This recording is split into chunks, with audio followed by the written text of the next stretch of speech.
Hello, come on in. This is the Cosmic Watch. I'm Franklin, your astrologer. And for the next hour, we'll take a look at what's going on astrologically out there. And we'll also be joined in our chat room by friends and neighbors who will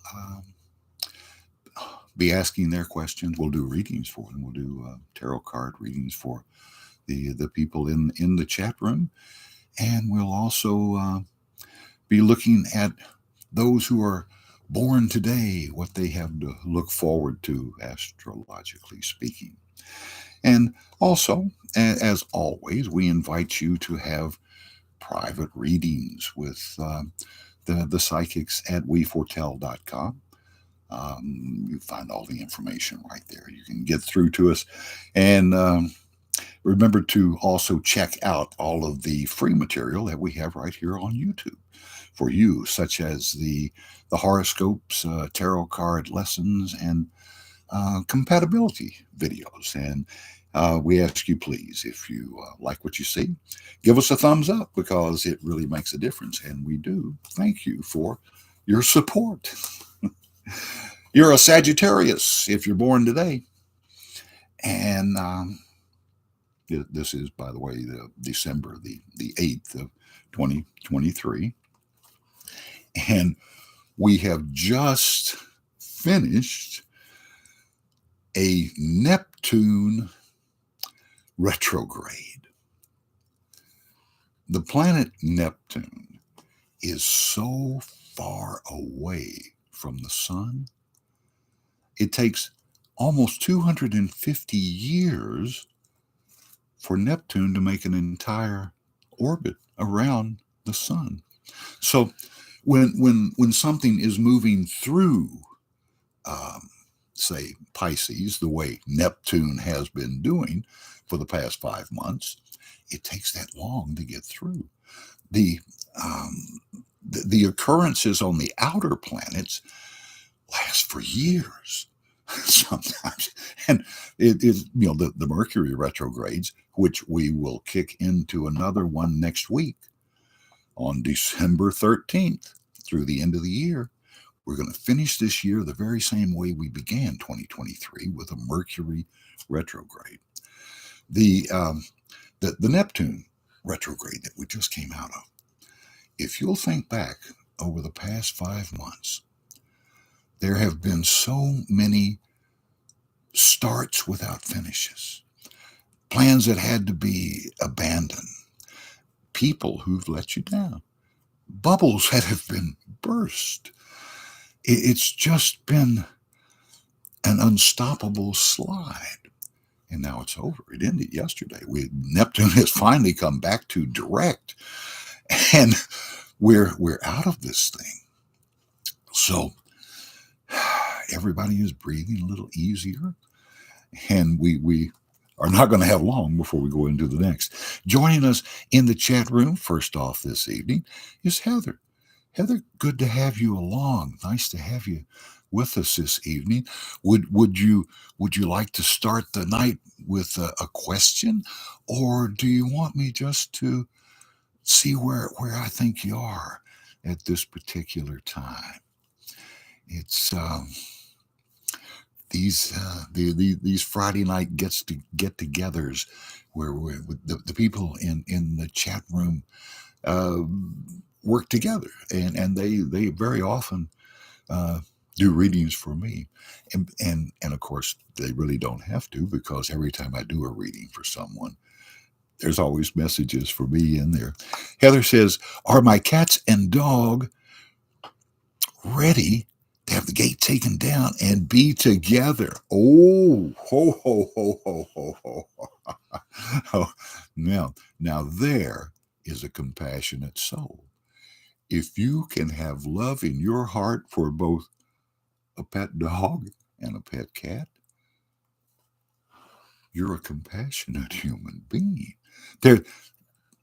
Animals are in our lives to teach us, to help us evolve, to teach us lessons about getting along with each other. The cats and dogs, for God's sake. And, and if they can do it, then we can. Heather says 4 cats outnumber the 1 dog. Oh, it's a big dog. Okay, well let's have a look. Heather, are your pets able at this point to get along with each other without you having to separate them? Yeah, they are, because they have learned their lesson from the past, what you've taught them, the way that you have been um, doing whatever you've been doing, feeding them differently or whatever, is working. They are accepting each other now, just like people have to. They have to compromise, right? You don't eat out of my bowl, I won't eat out of your bowl. So yes, yeah. Oh, an English Springer Spaniel. I am so familiar with English Springer Spaniels. We had Ginger Bell, the one of the best dogs in the world. She came smart, trained. When you said no to Ginger, she knew exactly what you were saying when she was a young dog. English Springer Spaniels are wonderful with family, and they're so great to have around. They're really great dogs. Heather says, "Good, nervous to take that gate down." That's separating those animals. You know, the biggest mistake that humans have made, one of the great mistakes, is to not realize that the commandment to not kill is not just for humans, it's for animals too. Animals are to be protected. Animals are to be learned from. We're supposed to learn together. And when we choose, when we decide that this one's going to be a pet and that one's going to be food,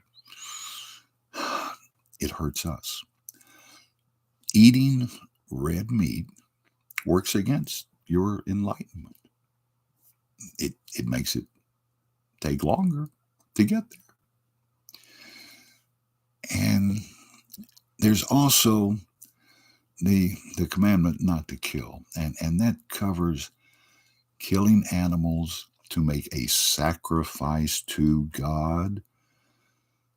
And in Jesus's day, what that meant was don't strangle any animal. Before they had guns and stun guns and humane ways of killing animals, they had to take a rope and strangle them. And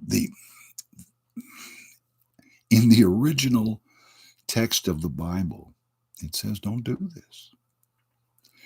When this had to be changed in the 1st century to please the Roman emperor. The Roman emperor had to be stopped from killing the Christians in the arena. The lions are eating Christians for the entertainment of Romans.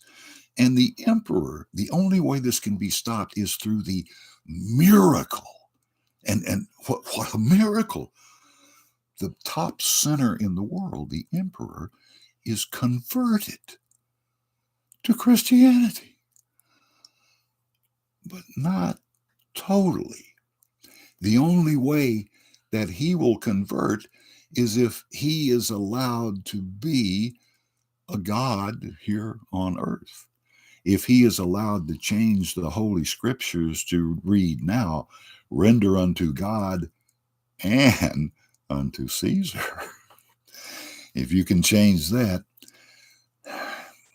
there are many books of the Bible that were stricken.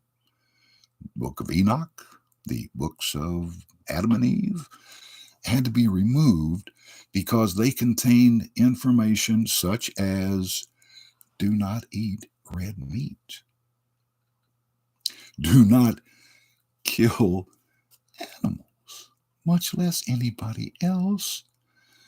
Revenge is not an excuse for killing people, whether it's in public or private life. So when we eat red meat, we are slowing our enlightenment. And here's the thing that you've got to know. It's only slowed. No matter what you do, no matter, and the fallen angels, the devil, will tell you that the meat you've already eaten has damned you. That give up, might as well just go ahead and be a sinner. And this is what's been going on forever. We we have to forgive ourselves. Enlightenment comes, it just comes slower and slower. And enlightenment is for everyone.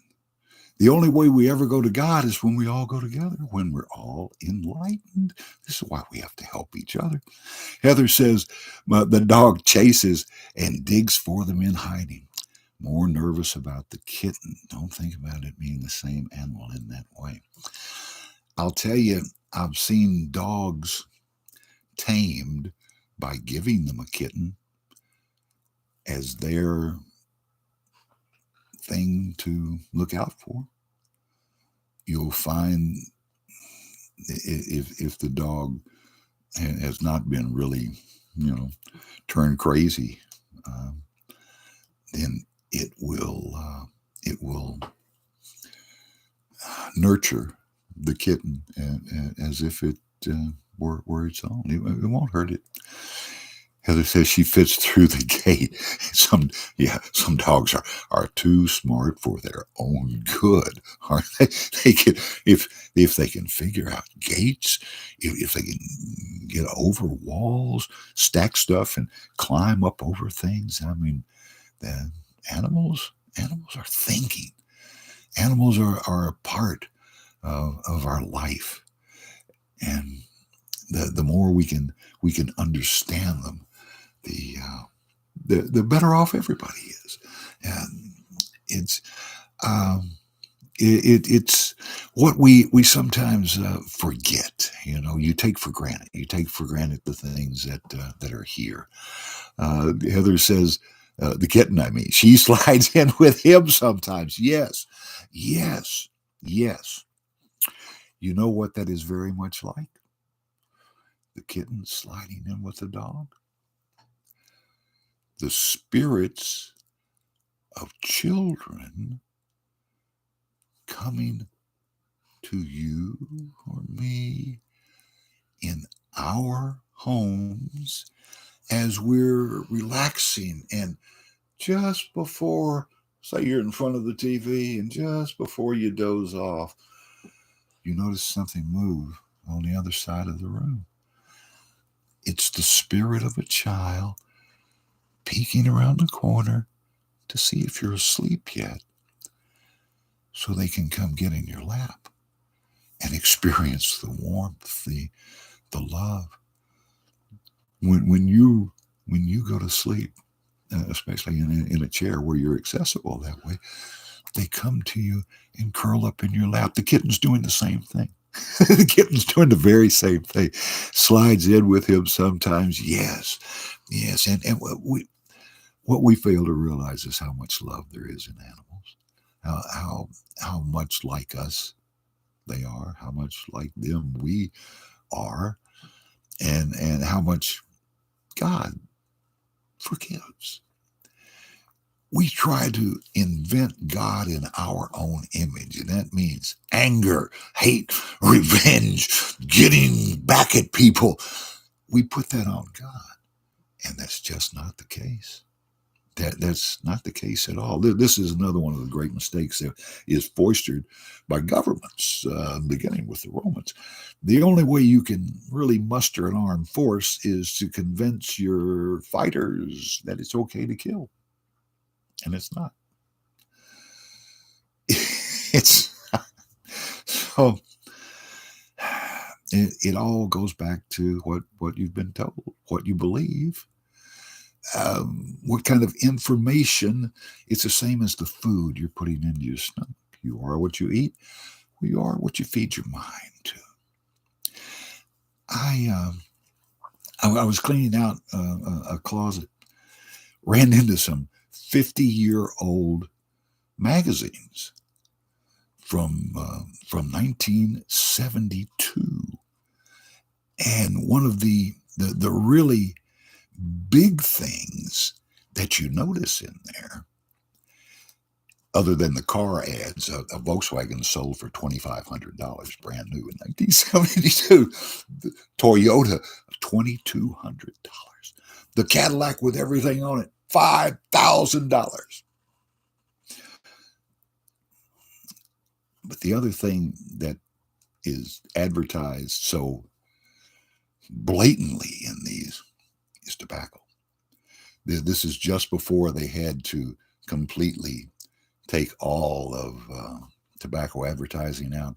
Every other ad in these magazines is for a new low tar cigarette or a menthol cigarette, new iceberg cigarettes. and sure enough, on the bottom of each one of those full color page ads, in little letters, it says, the Surgeon General has decided that cigarette smoking is bad for you. And this is how the tobacco industry fought back. First in the 1950s, when they very first, the Surgeon General said that smoking is bad for your health. We have proof of it. The cigarette companies went out and got their own experts and put out their own information, misleading information. And this is the very same thing they were doing in the 70s by their little warning saying, the Attorney General has decided that he thinks that's they were lying. They were looking out for their own interests, willing to tell the public anything. And what you have to learn from that is it's the very same thing that happened with healthcare.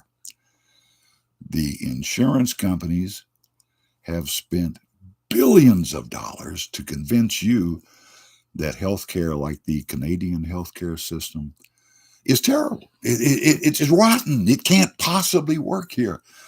And of course it could. It could. What that would do if we actually had healthcare is you and I would get the very same insurance coverage that lawmakers get, which is the greatest, at no cost, for the rest of their life, even if they only served one term and got run out. It exists. It's a thing. Healthcare for everyone is so possible, but it's just like cigarettes. The tobacco industry wouldn't give up. They kept saying that, well, low tar cigarettes are fine. And it just wasn't true. People lying is one of the faults of human beings. Heather says, I had a Zoom session yesterday for information becoming a foster parent. Oh, good for you, Karen. Heather, that's opening your heart. That's opening your compassion. Oh, man. They said it could take up to 6 months to finish the training, and that's good. That's good that they wouldn't Just turn those kids loose. And they stress sibling fostering. Ooh, yes. There's so many who are, kids together. And that's a wonderful thing. Let's see how that's going to work out, Heather. Are you going to are you going to become a foster mother for them? Yes, and it's going to turn your life around. This is you. See that halo around your head? You're doing a wonderful thing. You're doing a holy thing, a spiritual thing to use your life to be the instructor for children. What a wonderful thing. That's just the best. Here's Larry joining us and asking to have a card. Larry, let's see what what is going on with you on this December day. You're still waiting on the money. You're waiting on the payoff that you know is coming, and it's being used to bring you closer to the spirit world, to make you pray, make you ask, make you feel like you can ask for what you want because you know you deserve it. That's why things have been so slow in coming. Why this has been strung out so far. It's to make you stop desiring the money, because that's not what it's all about. What you want is to be able to share the compassion, to share the money with those that you love, those that mean something to you, and that's what you're being taken to. You're being made ready to be the beneficiary of it, but you're going to move it along. You're not going to bury it in the backyard when you get your payoff. You're going to use it, and that's what money is for. That's why gold is so valuable. Gold is only valuable when it's used to trade or barter things from other people, to pass it along and keep it moving. That's that's what this is about. And because it's a 5, that means things are going to change, Larry. So what has been happening, the delays, this is changing now. I think probably between now and the 13th next week, when we go into that Mercury retrograde for the rest of the year. Because you're going to hit twice. It's all over you, Larry. You're not just going to get one pile of money. There's 2. And purposely in my power, and in our chat room, and asking, can you pull a card for life, purpose, or for love? Let's see. Let's see. With purposely. Okay. If life purpose, your purpose in this lifetime is to make the decision, to be with others, to not think I. What's the Navajo prayer? I am going to God. I am going to God.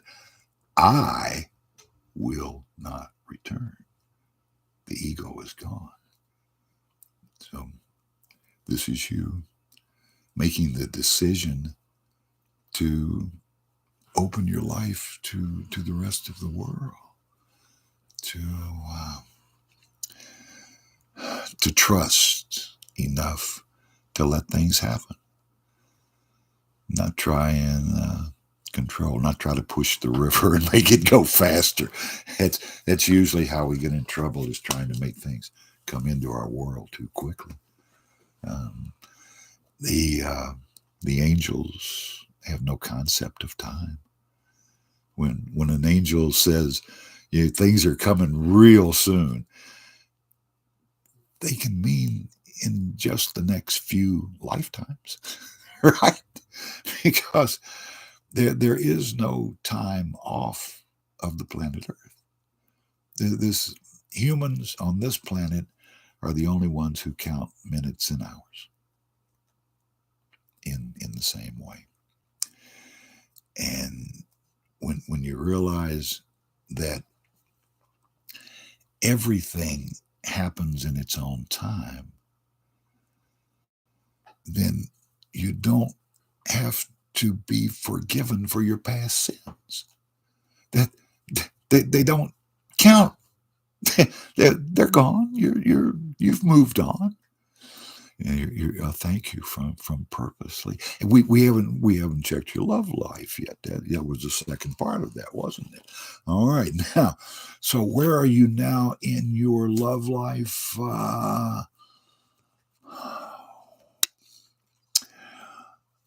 Okay.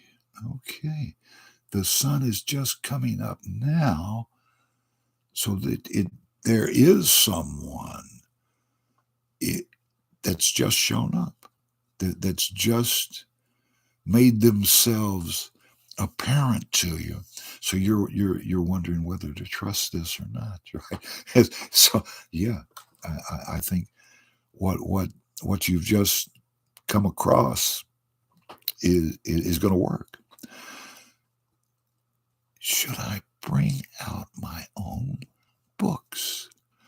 Should I bring out my own books? I don't understand what you're asking there. I'm not exactly sure. Books are wonderful things. Books are how we communicate with other generations. I have books written hundreds of years ago. I have a copy of Alice in Wonderland from the 1860s. And Lewis Carroll was almost psychedelic in his mind-opening caricatures of the people of his day, all the warring countries. That's what Alice in Wonderland is all about, or dreaming. And there's it's a wonderful book that has been going on. That copy I have, it sold for 15 cents.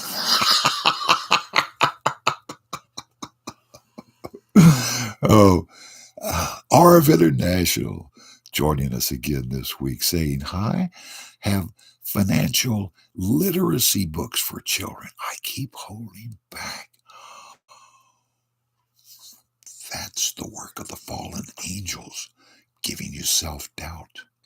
There's such good information, such wonderful information, that the fallen angels are trying their best to keep you from doing that.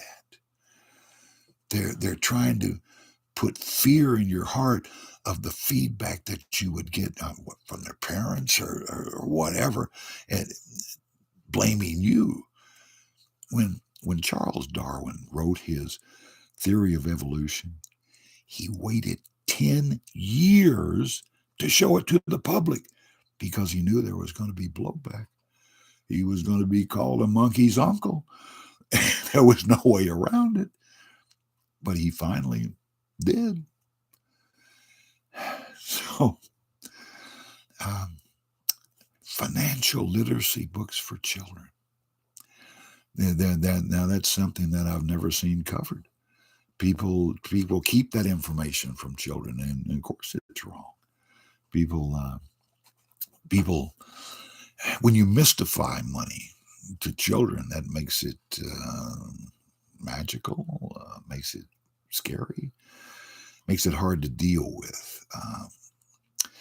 When you don't tell children the truth about anything, you're creating problems. And this is why you have to be completely honest with your children, as if that were possible. I'll tell you something I have found. It's much easier to be completely honest with your grandchildren than it ever was to be honest with your own children.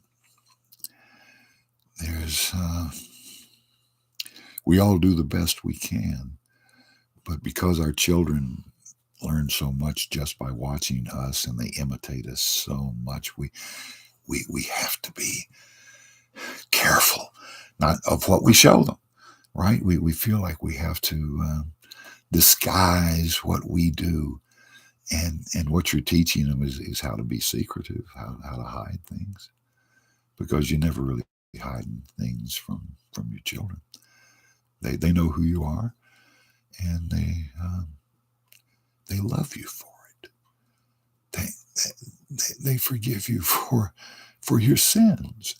This is why children come to start us all over again. To be able to start over. Arv says, "Yes, I was a business banker, and now a business professor.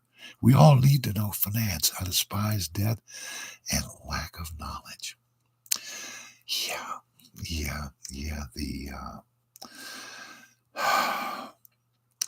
The thing about money is desire.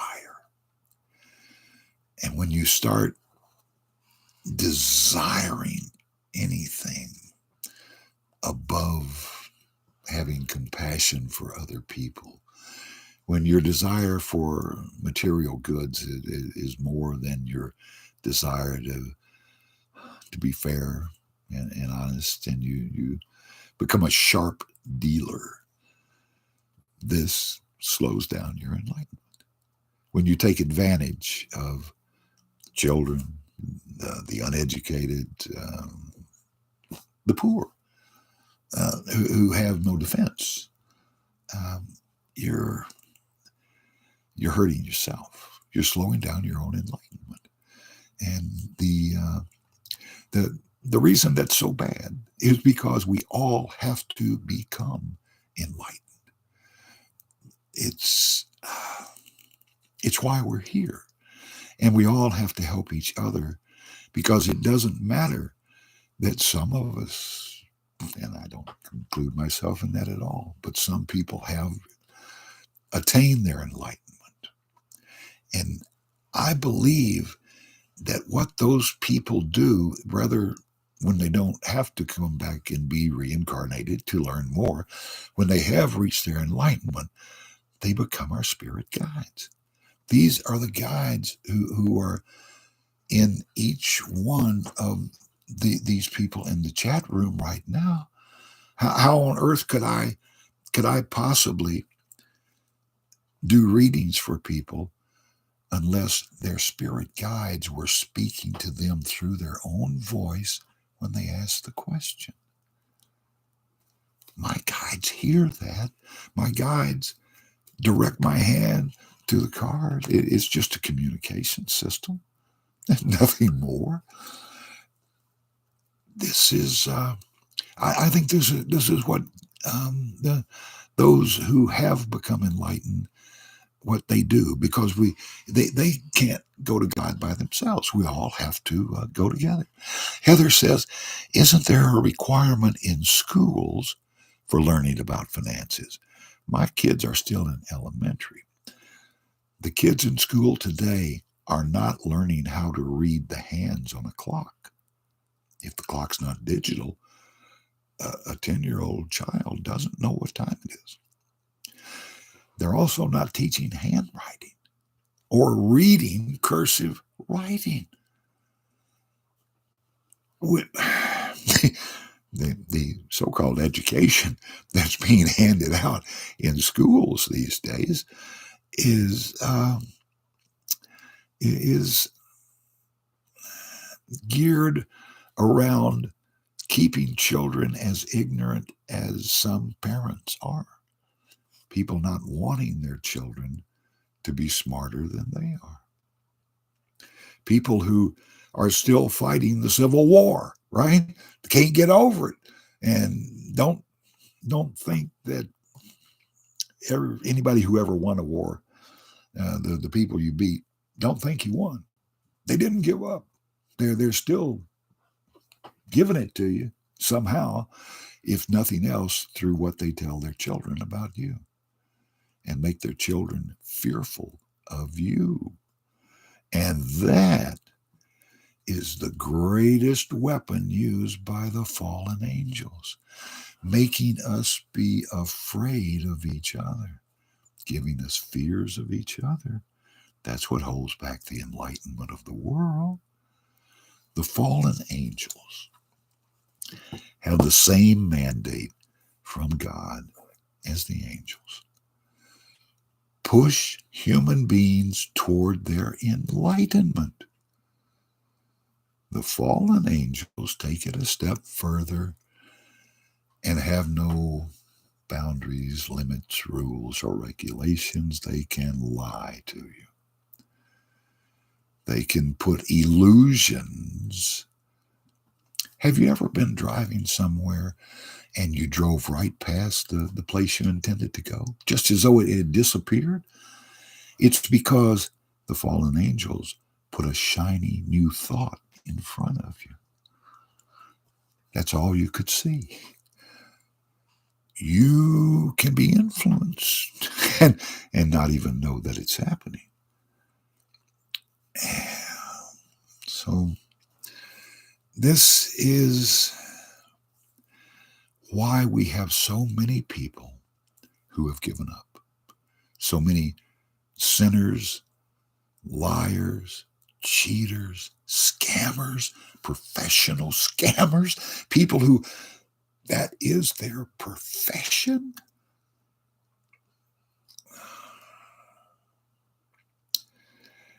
It's because of the fallen angels telling us.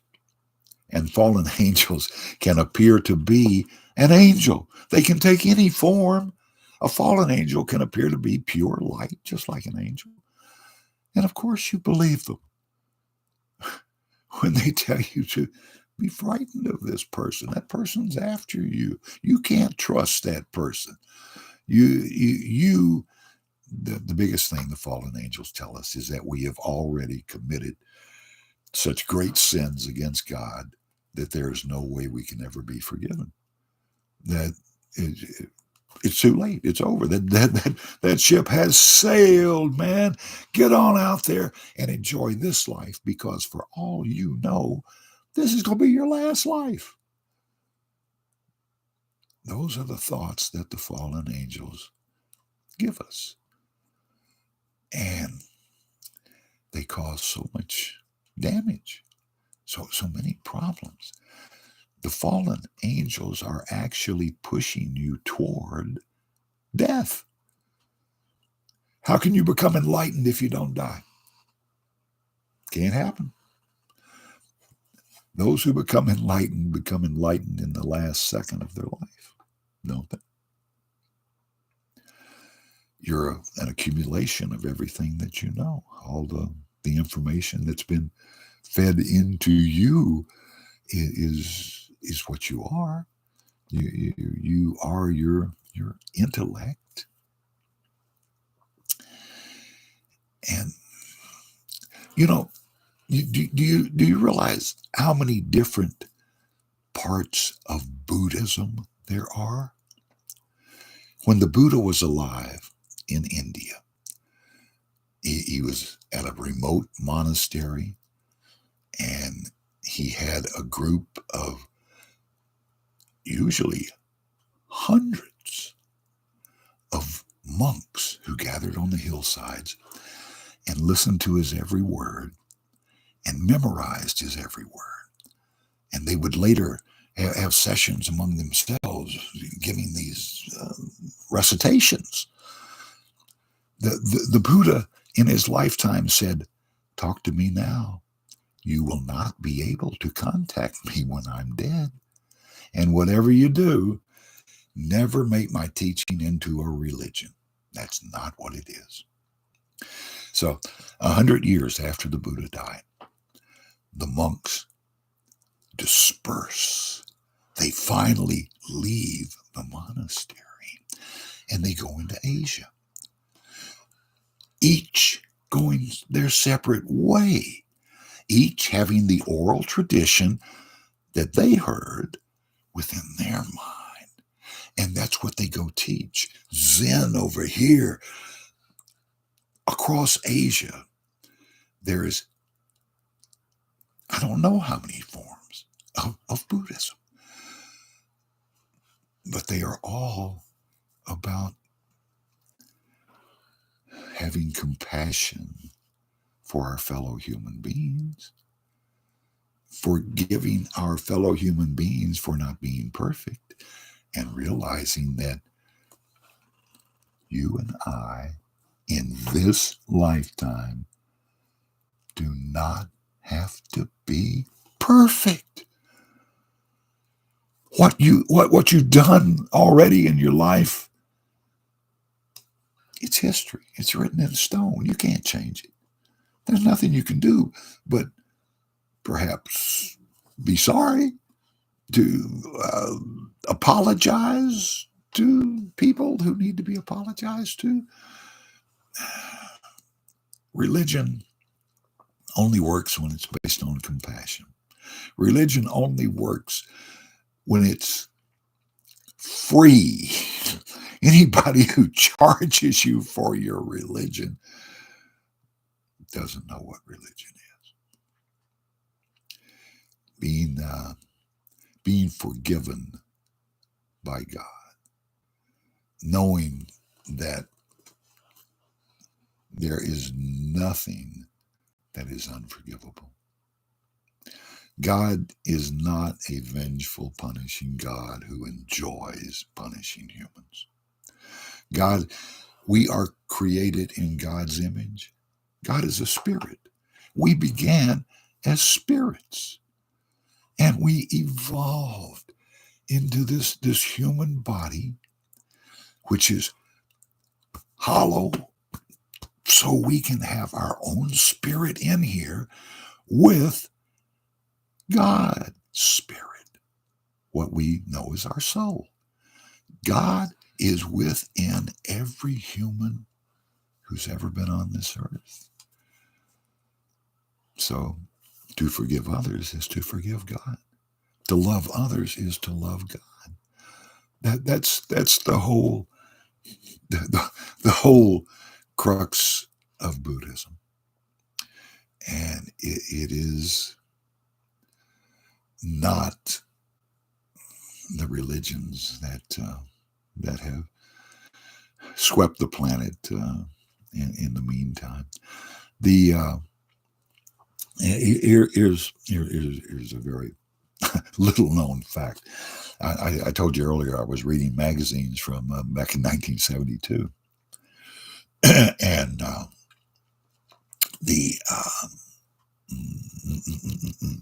the thing about those years is that things were very psychedelic. They were people were experimenting and trying to find God. The Navajo peyote prayer, they were trying to find God. You know, peyote is a psychedelic and comes from a bush. You know, I think the cactus, isn't it? The experience of trying to get higher and higher means that when you come down, you're going to have to fall harder. It's that desire to get higher that becomes pure desire.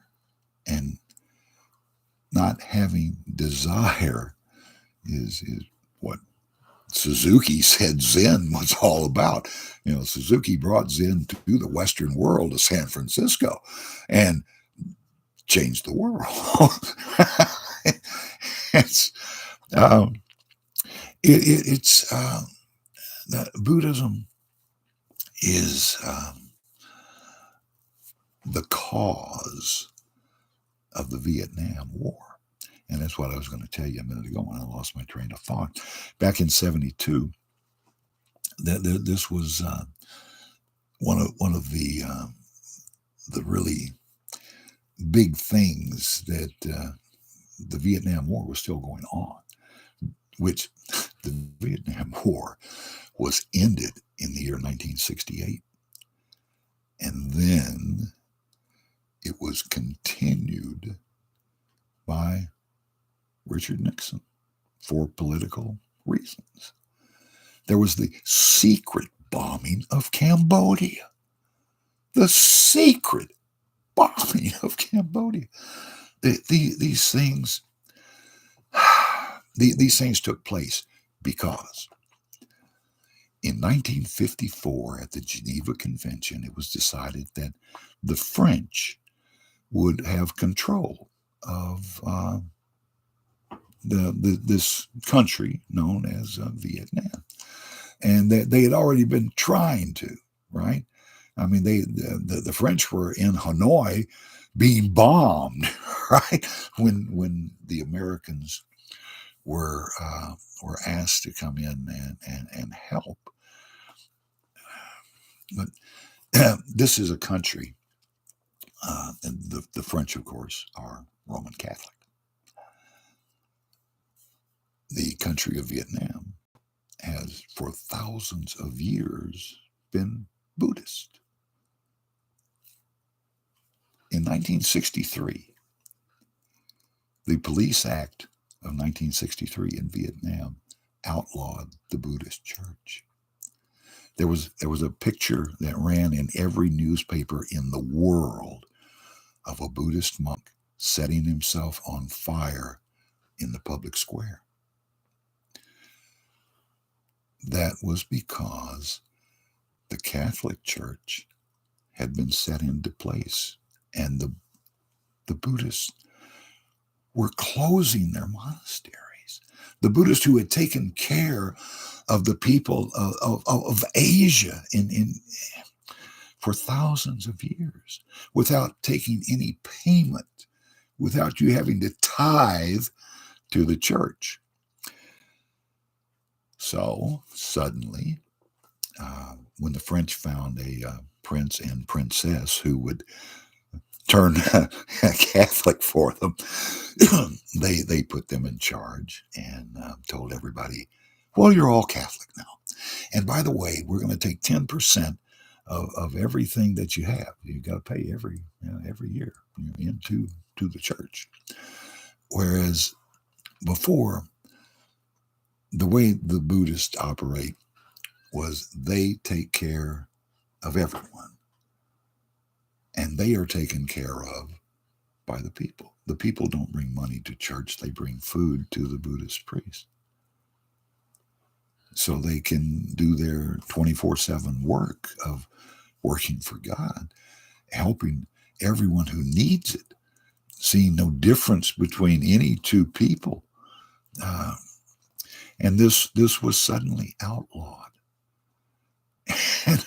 and the entire country of South Vietnam went through a modernization which brought rich perverts from around the world into Vietnam to use their children and their wives for sexual purposes. This was the reason the rebels took over the international airport, so those people could no longer come. And it was the very same thing that's happening in Ukraine now.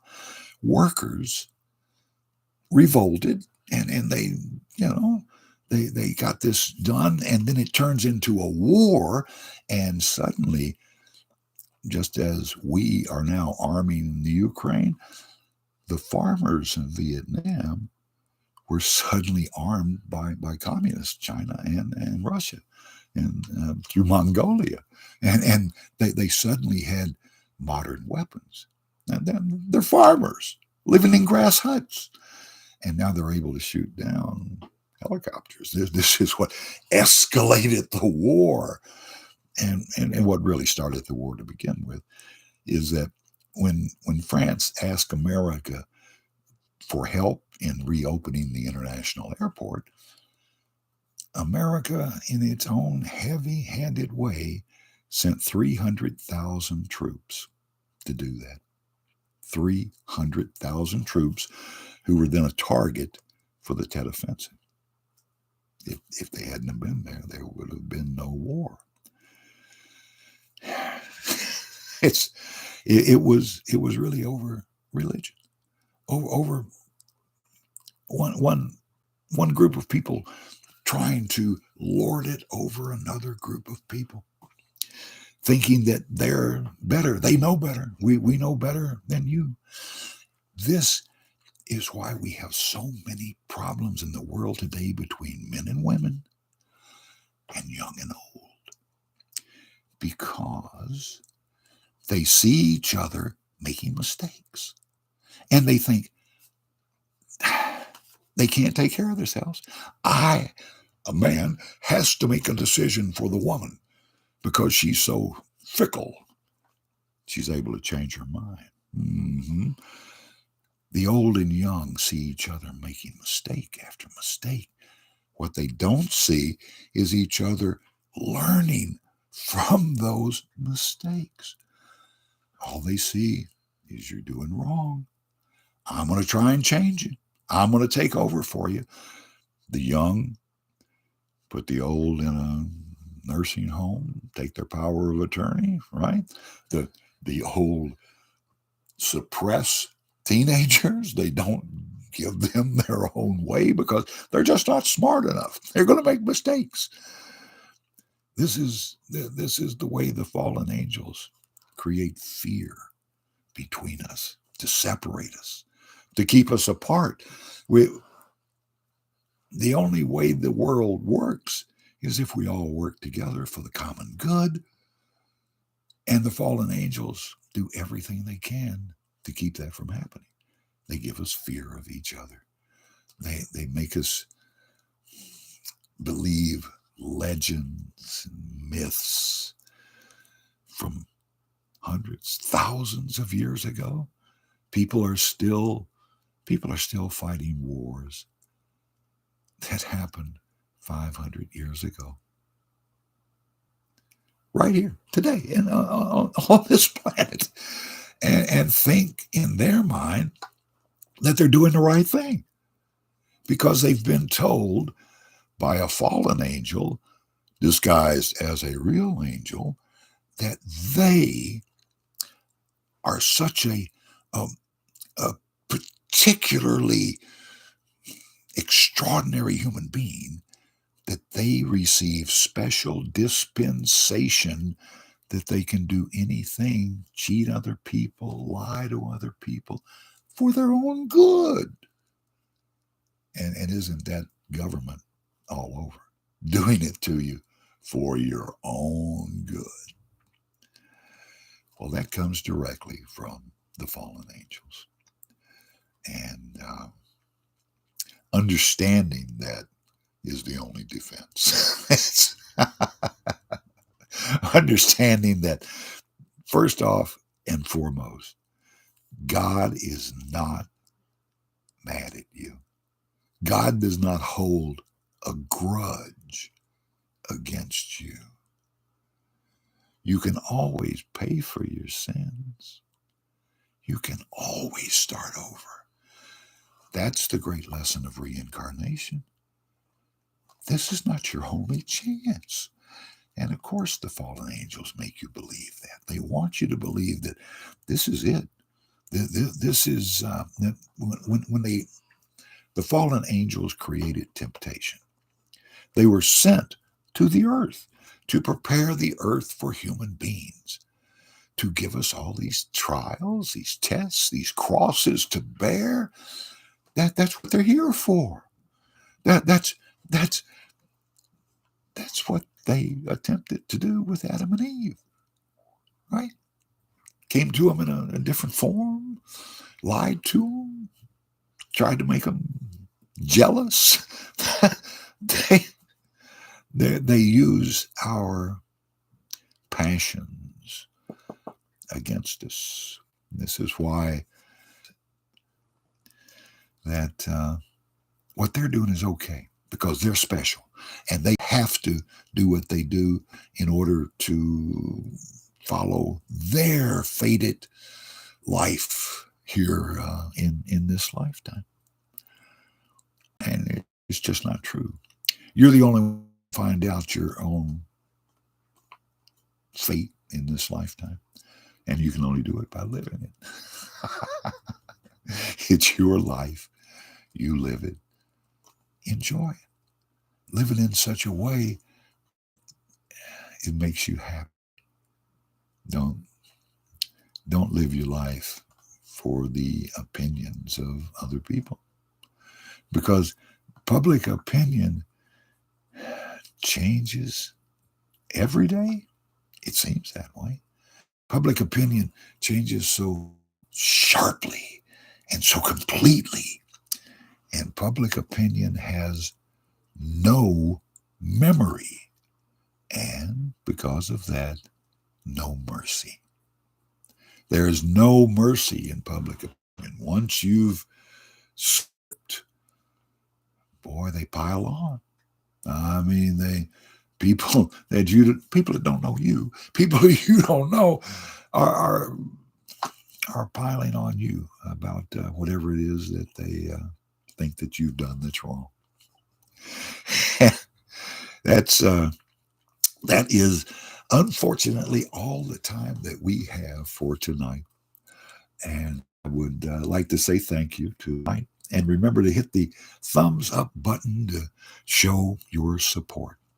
And we will do this hopefully again next week.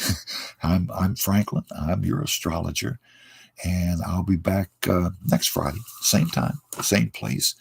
And I would really appreciate it if you did come back. I enjoy so much talking to and feeling the ones who are just watching. There's a presence of the spirits of the people who are going to watch this podcast later, and it all comes together and makes me feel wonderful. I thank you so much. See you next time.